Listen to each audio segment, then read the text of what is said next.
In the heart of the city stood the Park Cafe, an exclusive haven for the wealthy elite. Surrounded by manicured trees and the gentle melody of a nearby fountain, it was a place where the privileged came to see and be seen. The air carried the enticing aroma of artisan bread and blooming flowers, while waiters in crisp uniforms gracefully navigated between tables, serving exquisite dishes to those who could afford them.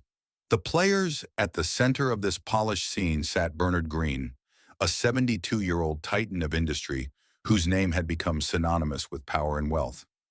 Having built his empire from scratch, beginning with real estate in his 20s, Bernard carried himself with the natural confidence of a man who had conquered the world. Though impeccably dressed in a sharp suit and gold-rimmed glasses, there was a hesitance to his movements today, a subtle weariness behind his eyes. Across from him sat Marissa, his much younger wife. She was the embodiment of perfection, jet black hair framing an impossibly polished face, bright red lipstick meticulously applied, and an elegant demeanor that commanded attention. Yet beneath this flawless exterior, something was amiss. Her smile never quite reached her eyes, and her attention remained fixed on her phone rather than her husband.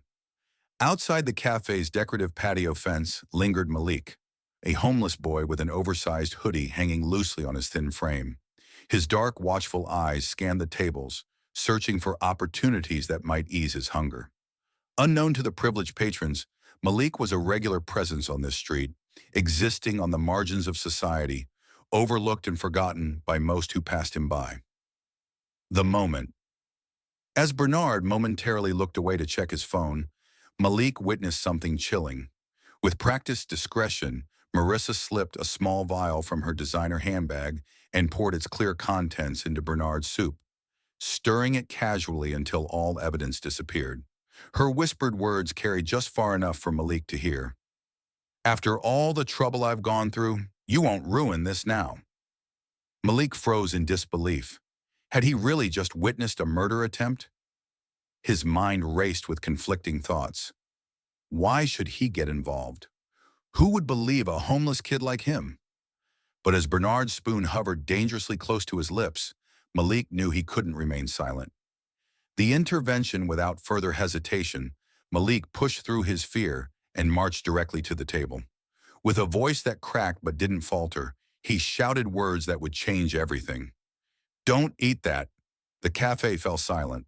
All eyes turned toward the unexpected intrusion, a ragged boy standing before one of the city's most powerful men. Bernard froze, spoon midair, while Marissa's expression hardened into something dangerous. "She put something in your food," Malik continued, standing his ground despite Marissa's venomous glare. "I saw her. Don't eat it." The confrontation. Marissa's carefully constructed facade began to crack. She lashed out, attempting to discredit Malik with cruel dismissals. "You little liar! How dare you accuse me of something so vile? Who even let you in here?" But Malik refused to back down. "I saw her pour something into your soup when you weren't looking," he insisted, his voice growing stronger with each word. "You can smell it if you don't believe me." As the tension mounted, Bernard studied the boy carefully. There was something in Malik's unwavering gaze that gave him pause. This wasn't someone seeking attention or money. This was genuine concern. "Malik, is it?" Bernard asked, his voice steady despite the tremor in his hand. The boy nodded. "I'm telling the truth," Malik said softly but firmly. "Please don't eat it."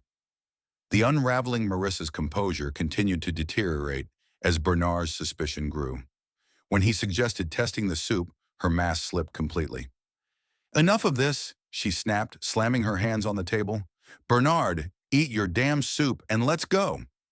But Malik persisted, suggesting they call someone to test the food. "You're rich. You've got lawyers, doctors, people who can figure it out. But don't eat it.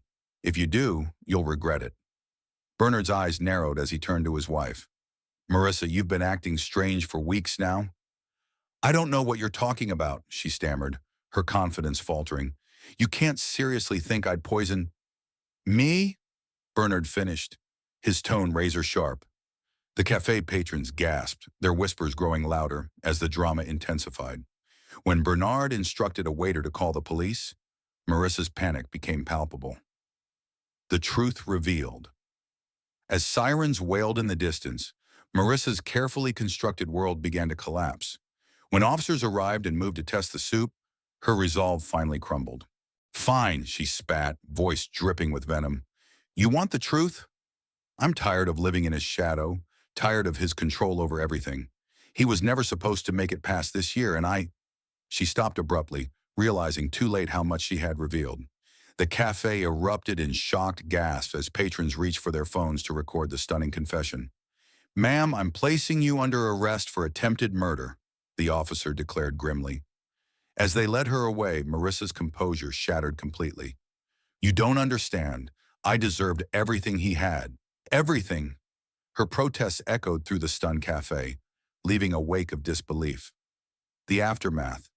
Bernard sank back into his chair, visibly shaken by the betrayal. For a moment he said nothing, his face a mask of disbelief. Then his eyes found Malik, who stood frozen, uncertain what to do next. "Sit," Bernard said softly, gesturing to the chair across from him. Hesitantly, Malik obeyed, his shoulders tense with uncertainty.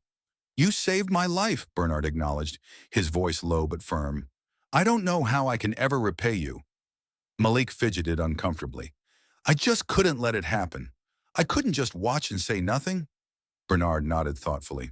"Most people would have. They would have turned the other way, pretended they didn't see. But you didn't. That took courage, boy." Malik shrugged. "I guess I just don't like seeing people get hurt, that's all." The new beginning. After studying the boy carefully, Bernard made a phone call. When he returned, his expression had softened. "Help is on the way," he said simply. "Help?" Malik asked, confused. Bernard nodded. "I called someone I trust.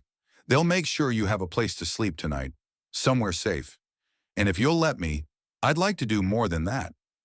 Malik's eyes widened in surprise. "You don't have to do that. I didn't do this for money or anything." Bernard smiled gently. "I know. That's why I want to help. You did something most people wouldn't have.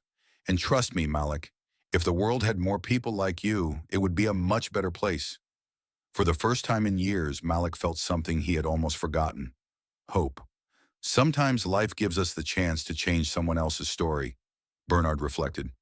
"You changed mine today, Malik. And maybe, just maybe, I can help change yours." The lesson. As the sun cast long shadows across the cafe, the impact of what had transpired lingered in the air. The lesson wasn't lost on anyone who had witnessed the event. Courage doesn't always wear a suit, and kindness doesn't always come from the wealthy. Sometimes it's the people we overlook who possess the greatest strength of all. In the end, Malik's bravery didn't just save a life. It reminded everyone in that cafe of the power of standing up for what's right, no matter the odds. A homeless boy had risked everything to help a stranger, asking nothing in return, and in doing so, he had not only changed Bernard's fate, but possibly his own as well. Their unlikely connection stood as a powerful reminder that heroism comes in all forms, often from the most unexpected places, and sometimes a single act of courage can be the catalyst for extraordinary change. As they sat together in silence, the powerful businessman and the homeless boy, a new story began to unfold, one that would transform both their lives in ways neither could have imagined.